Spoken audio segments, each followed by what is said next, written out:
શક્તિ ભક્તિ અને આસ્થાનું કેન્દ્ર એવા અંબાજી ખાતે ભાદરવી પૂનમ મહામેળાનો આજે ચોથો દિવસ છે। શક્તિપીઠ અંબાજી મહામેળામાં જેટલું મહત્વ પદયાત્રા અને દર્શનનું છે, એટલું જ મહત્વ માતાજીના મનભાવન પ્રસાદ મોહનથાળનું પણ છે। અંબાજી આવતા તમામ માઈ ભક્તો મોહનથાળનો પ્રસાદ અચૂક ઘરે લઈ જતા હોય છે। ત્યારે ચાલુ વર્ષે મેળા દરમિયાન શ્રદ્ધાળુઓને પૂરતા પ્રમાણમાં પ્રસાદ મળી રહે તે માટે વિશેષ 27 જેટલા પ્રસાદ કેન્દ્રો બનાવી પ્રસાદ વિતરણની વ્યવસ્થા અવિરત ચાલુ છે।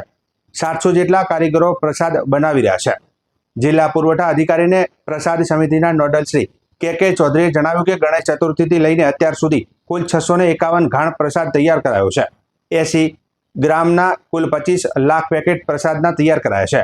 મહામેળાનો આજે ચોથો દિવસ છે અને મા અંબેના મનભાવન પ્રસાદ મોહનથાળના અત્યાર સુધી 11 લાખથી પણ વધારે પેકેટ વિતરણ થયા છે।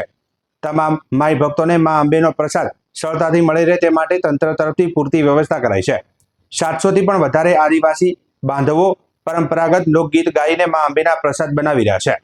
અંબાજી ખાતે બનાવવામાં આવતી પ્રસાદના એક ઘાણમાં 326.5 કિલોગ્રામ પ્રસાદ બનતો હોય છે। એક ઘાણમાં બેસન 100 કિલોગ્રામ, ખાંડ 150 કિલોગ્રામ, ઘી 76.5 કિલોગ્રામ અને ઇલાયચી 200 ગ્રામ એમ કુલ 226.7 કિલોગ્રામ પ્રસાદ બનાવવામાં આવે છે।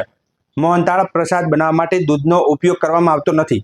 મેળા દરમિયાન કુલ 1000 ઘાણ બનાવવાની વ્યવસ્થા રાખવામાં આવી છે। મેળા દરમિયાન યાત્રિકોને કોઈપણ પ્રકારની તકલીફ ન પડે તે માટે મંદિર પરિસર તેમજ અલગ અલગ જગ્યાએ કુલ 27 જેટલા પ્રસાદ વેચાણ કેન્દ્રો થકી પ્રસાદ વિતરણની કામગીરી ચાલુ છે। મા અંબાના પ્રસાદમાં ભળ્યો આદિજાતિના લોક સંગીતનો લહેકો।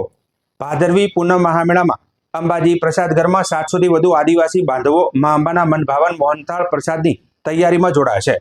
પુરુષો પરંપરાગત લોકગીત ગાઈ પ્રસાદ બનાવે છે, તો મહિલાઓ આદિવાસી લોકબોલીના ગીતો પર ગરબે ઘૂમીને ભક્તિમાં લીન થાય છે।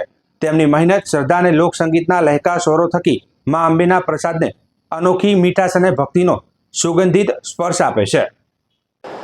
હું કે ચૌધરી, જિલ્લા પુરવઠા અધિકારી બનાસકાંઠા, ભાદરવા સુદ પૂનમ નિમિત્તે પ્રસાદ સમિતિ અધ્યક્ષ તરીકે માન્ય કલેક્ટર સાહેબના માર્ગદર્શન હેઠળ આરાસુરી અંબાજી ટ્રસ્ટ દ્વારા હરે કૃષ્ણ સંસ્થાને આ કામગીરી સોંપવામાં આવેલી। ગણેશ ચતુર્થીના દિવસથી અત્યાર સુધી 651 ઘાણ એટલે કે અંદાજિત 25 લાખ જેટલા પેકેટ 80 ગ્રામના તૈયાર કરવાની જવાબદારી અમોએ ઉપાડેલી, જેના અંતર્ગત આજે 25 લાખ પેકેટ અમારી પાસે તૈયાર છે। એ પેકેટ પૈકી લગભગ 11 લાખ જેટલા પેકેટનું વિતરણ થઈ ચૂક્યું છે। 14 લાખ પેકેટ આજે પણ અમારી પાસે જમા છે।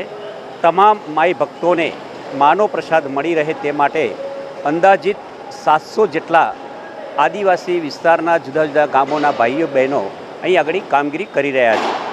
જય અંબે, જય અંબે, જય અંબે।